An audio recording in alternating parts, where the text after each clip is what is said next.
mga students! Welcome again to my class. Ito na naman inyong gurong vlogger ng Kuwait, guro sa umaga, YouTuber and live streamer paggabi.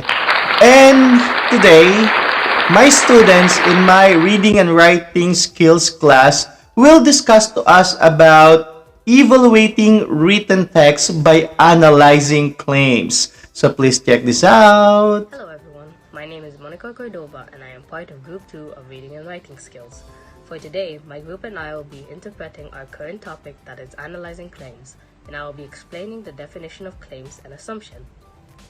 According to literarydevices.net, the definition of claim is a statement essentially arguable but used as a primary point to support or prove, while the definition of assumption is a point that the author doesn't even try to prove, as said by app.shoreline.education. The difference between the two are that claim is a demand of ownership made for something. Example, claim of ownership or claim of victory. While assumption is a thing that is accepted as true without proof. 2, 1, go. Hello everyone. Today I'll be talking about the critical thinking and the 4 kinds of critical thinking. What is critical thinking? Critical thinking is the analysis of facts to form a judgment. The subject is complex and the several different definitions exist, which generally includes the rational, skeptical, unbiased analysis or evaluation of factual event. Okay, so there are 4 kinds of critical thinking. So I'll be saying the 4 kinds of critical thinking and explaining it. So the 4 kinds of critical thinking are: 1 is convergent thinking.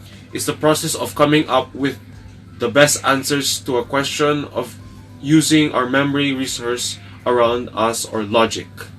Number 2, divergent thinking. Divergent thinking is the exact opposite of the convergent thinking. It involves coming up to solutions, paths forward, or new ideas when there is no single correct answers. Question like, should I study to become a doctor or a lawyer, may not have a simple answer. You might not be good at both, and both options might bring you to happiness and a good life. To come up with a solution, to question with your clear answers, you need to break down your possibilities to analyze each part. You might create pros and cons list, a Venn diagram, or a table to lay out your commissions, consider each one in turn. 3. Critical thinking. Critical thinking involves analyzing something in order to form a judgment about it. A critical thinking does not take the assumptions of a topic for granted. Instead, the critical thinking involves critiquing what you are viewing using available intellectual knowledge. And lastly, number 4, creative thinking. Creative thinking involves thinking about a topic in unusual, inconvenient, and alternative ways to create new ideas about an established topic. A. Today I'll be talking about the techniques of critical reading skills. I'm going to be talking about like the top 5. Survey, which is number 1. Know what you are looking for. Before you open your book, take a few minutes to read the preface and introduction, and browse through the table of the contents and the index. This initial scan will tell you the main topics of the text, the author's particular approach to the subject, and what the basic organizational structure will be. Repeat a similar process before each chapter. Read all the titles and subtitles and study any picture, chart, or graph, if there are any, provided. Read the summary at the beginning or the end of the chapter and study any questions. This gives you the big picture of the main idea that will help you hold the details together for later. Number 2, which is questioning. Ask questions. Before beginning to read, take the subtitle of the section and turn it into a question. For example, if you're reading a part of a chapter which is called Functions of the Spinal Cord, you have to ask yourself, what are the functions of the spinal cord? This gives you a wider view of the chapter. Read actively. You then read actively, not passively by sliding your eyes over the words, but actively by engaging in the text and trying to find answers for your questions. But be careful, you don't want to end up skimming for the answers and missing other important information.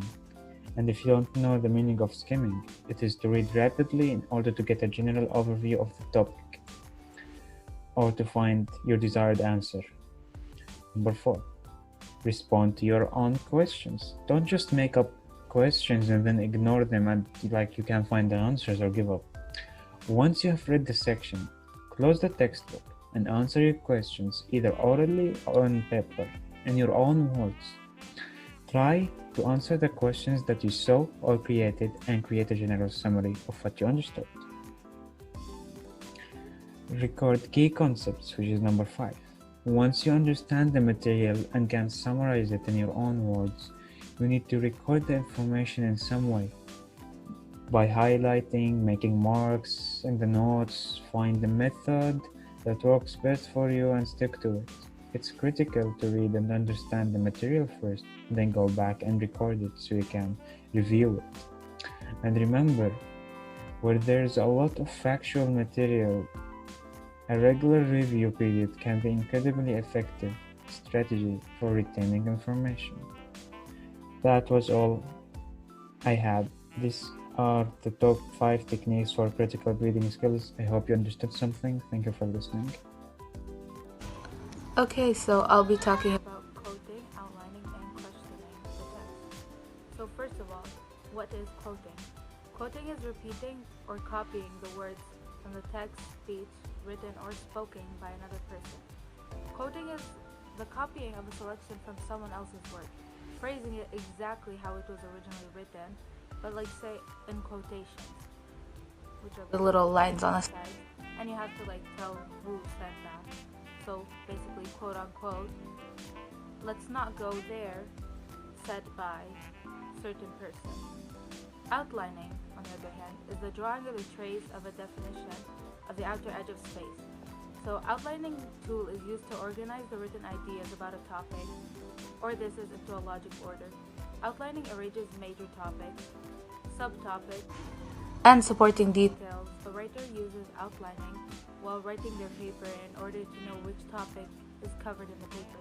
So basically, like, the most important topic is going to have like a line under it, or like the main part of the topic is going to have like a line under it, or maybe like highlighter, anything like that to make it look more out there. Questioning. Questioning is the action of asking someone a question specifically or officially in context. Questioning and reading comprehension is the questioning is a strategy readers use to engage with the text. Questioning techniques help the reader to clarify and comprehend what he is reading.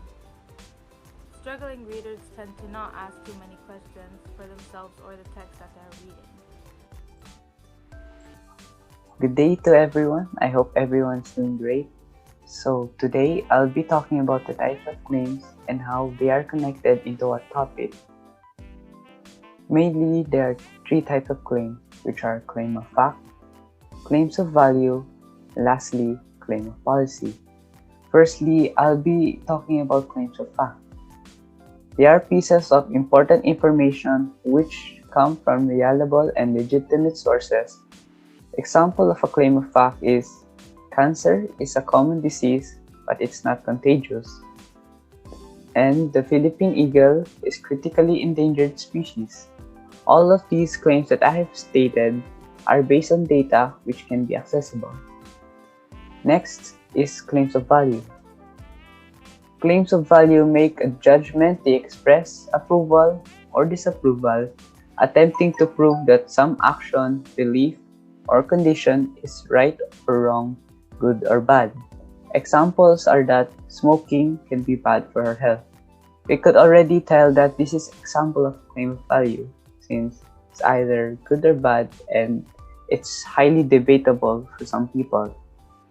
Lastly is claims of policy.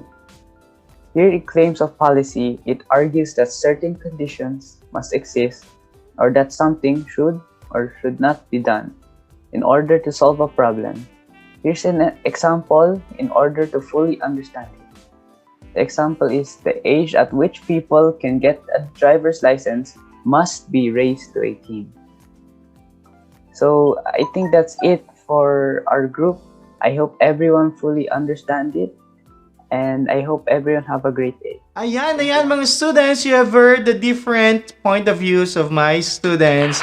And if you want to share your thoughts and opinions, please comment down. And don't forget to click the notification bell in order for you to be updated if I have new videos. And don't forget to subscribe because as I usually say, subscribe now, laugh, and learn later. Once again, ito naman inyong gurong vlogger ng Kuwait, Guro sa Umaga, YouTuber and live streamer paggabi, saying God bless you all at maraming salamat po. Bye!